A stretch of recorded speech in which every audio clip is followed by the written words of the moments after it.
Hello friends, आज हम अपने वीडियो में आप लोगों को अपरिमेय संख्या सिद्ध करना बताएंगे कि हम किसी अपरिमेय संख्या को किस तरीके से अपरिमेय सिद्ध करते हैं। इसके लिए मैं आपके सामने एक क्वेश्चन ले रहा हूं।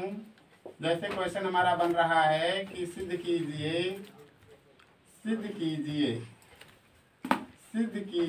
कि रूट के अंदर 5 एक अपरिमेय संख्या है। मैंने ये क्वेश्चन आपके सामने लिया। हम प्रूफ करेंगे कि यह करड़ी के अंदर 5 जो है एक अपरिमेय संख्या है।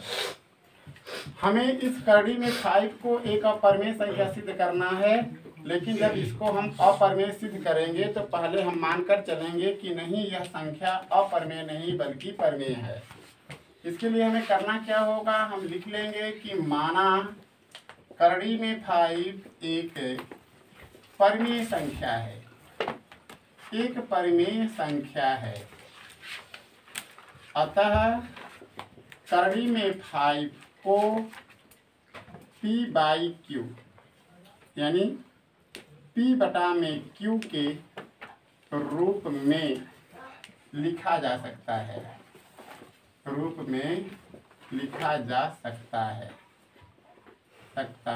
अर्थात करड़ी में 5 = p/q, जहाँ p तथा q सह अभाज्य पूर्णांक हैं। यहाँ पर थोड़ा सा सोचने वाली बात है कि ये चीज़ क्या लिखा गया। हमने लिखा है कि करड़ी में 5 बराबर p/q, जहाँ p और q सह अभाज्य पूर्णांक हैं। और जैसा कि मैंने आपको सह अभाज्य पूर्णांक के बारे में ऑलरेडी बता चुका हूँ कि सह अभाज्य दो पूर्णांकों का ऐसा युग्म होता है जिसका उभयनिष्ठ गुणनखंड या तो 1 होता है या तो -1 होता है। तो हमें ये समझना है कि करड़ी में 5 को एक परिमेय संख्या इसलिए माना गया है क्योंकि इस p और q का केवल एक ही उभयनिष्ठ गुणनखंड 1 का मतलब 1 है। अगर किसी तरीके से आप सिद्ध कर दें ये बात कि नहीं, इस p और q का उभयनिष्ठ गुणनखंड 1 के अलावा और भी कोई संख्या है, तो इस कंडीशन में इस करड़ी में 5 को हम परिमेय नहीं मान सकते हैं। इसके लिए क्या किया गया, इसके लिए किया गया कि दोनों पक्षों का वर्ग करने पर, जब दोनों पक्षों का वर्ग करते हैं तो करड़ी में 5 बराबर p/q, इसका भी वर्ग कर देंगे और इसका भी वर्ग कर देंगे। इधर 5 हुआ, इधर p का वर्ग बटा में q का वर्ग हुआ, यानी p का वर्ग बराबर 5q का वर्ग। ये समीकरण नंबर 1 हुआ। समीकरण 1 से स्पष्ट होता है कि p का वर्ग 5 से पूर्णतः विभाजित है। अतः p भी 5 से पूर्णतः क्या होगा, विभाजित होगा। अब क्या करेंगे, पुनः समीकरण 1 में p बराबर 5 यम रखने पर समीकरण 1 हमारा है p का वर्ग बराबर 5q का वर्ग, यानी यहाँ पे 5m का वर्ग करेंगे तो इधर 5q का वर्ग हो जाएगा।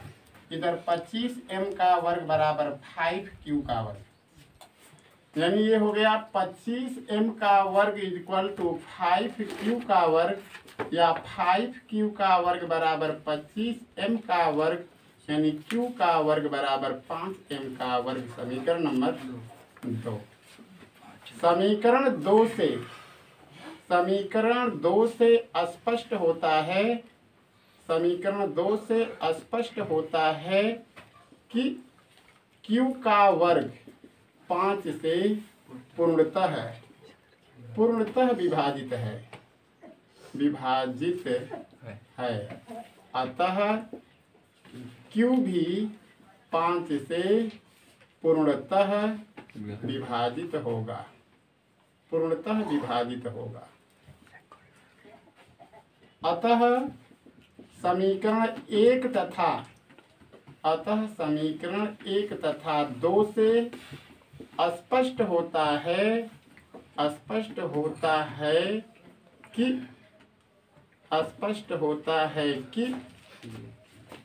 5, ठीक है ना, P तथा Q का एक उभयनिष्ठ गुणनखंड है, उभयनिष्ठ गुणनखंड है। अतः P और Q सह अभाज्य पूर्णांक नहीं होंगे, सह अभाज्य पूर्णांक। अतः P तथा Q सह अभाज्य पूर्णांक नहीं होंगे। अतः हमारा मानना कि करड़ी में 5 एक परिमेय संख्या है, गलत है। अतः करड़ी में 5 एक क्या होगी? अपरिमेय संख्या होगी। इसी तरीके से आप अन्य चीज़ों को भी प्रूफ कर लेंगे, इसी माध्यम से आप सारी चीज़ों को हल करेंगे।